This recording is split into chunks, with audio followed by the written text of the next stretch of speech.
Baby shower, a story of Zoey. There is a particular quality of light in the Bay Area on a February morning, soft and tentative, as though the sun itself understands the weight of certain days and chooses to tread gently. On the 21st of February, 2026, that light fell through the windows of a home in San Francisco where something quietly extraordinary was unfolding. The world was preparing itself to receive a child not yet born. Her name was already Zoey, though she had not yet drawn her first breath.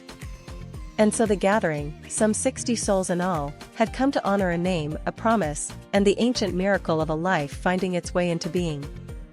It had begun months earlier, in New York, with a woman named Alise. There is a particular love that belongs only to sisters, fierce and tender in equal measure, woven through decades of shared secrets. Alise carried that love with her as she sat at her table and began to plan.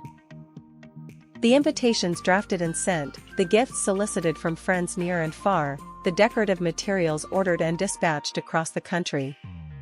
She did not merely organize a party. She constructed, with deliberate care, a threshold, a passageway through which her sister's family would step from one chapter of life into another.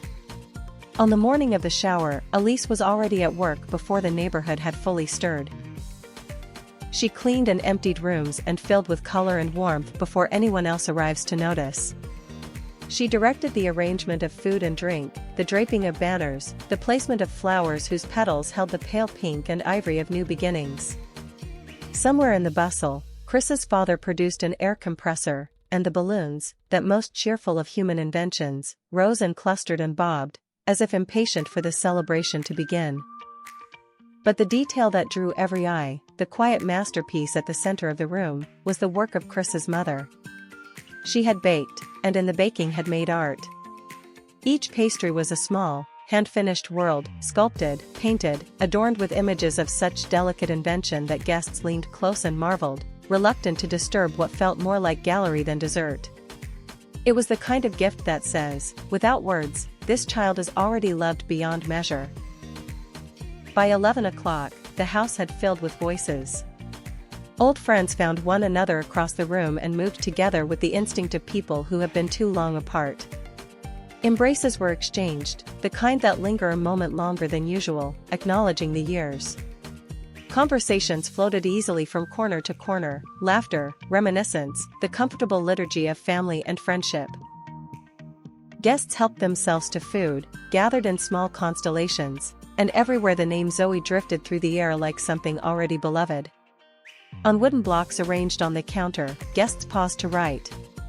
A word, a wish, a prayer, small inscriptions pressed into the grain of the wooden marker pen, destined to outlast the afternoon and become, in time, a record of all the love that preceded her arrival. Asterisk welcome, little one. You are waited for.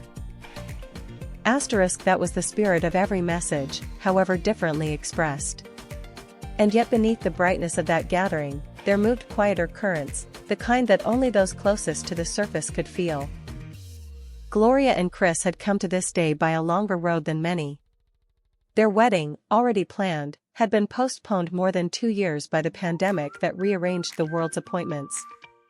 When they finally married, they moved through their shared life with the unhurried pleasure of a couple who had learned not to take the present for granted.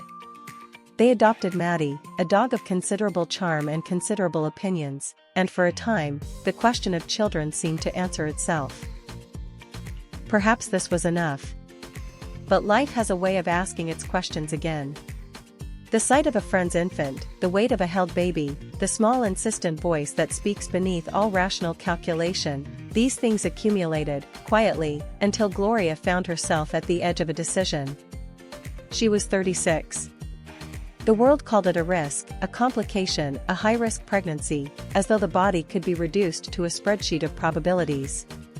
She called it a choice. And so Zoey began. The most profound arrangements, however, were the ones that would not be visible at the party, the ones made in private, at kitchen tables, over cups of tea that grew cold while conversations grew deep. Gloria's parents had agreed to leave New York. This is a sentence that contains, within its simplicity, an entire world of sacrifice and devotion. They were past 75. An age when routine becomes not comfort but necessity, when the familiar doctor's office and the familiar street corner and the familiar faces at the market form a scaffolding that holds ordinary life upright. To dismantle that scaffolding, even temporarily, is no small thing. And yet they had agreed. 2 years in San Francisco, caring for the granddaughter they had not yet met. The logistics were considerable, the physical demands, formidable. The loss of their New York social world, real and not easily dismissed. It was Gloria's mother who gave the reason, and she gave it simply, the way true things are sometimes said, when her youngest daughter had left for college in another state, had left suddenly, as young people do, following the pull of a future only they can see, she had felt something go unfinished between them.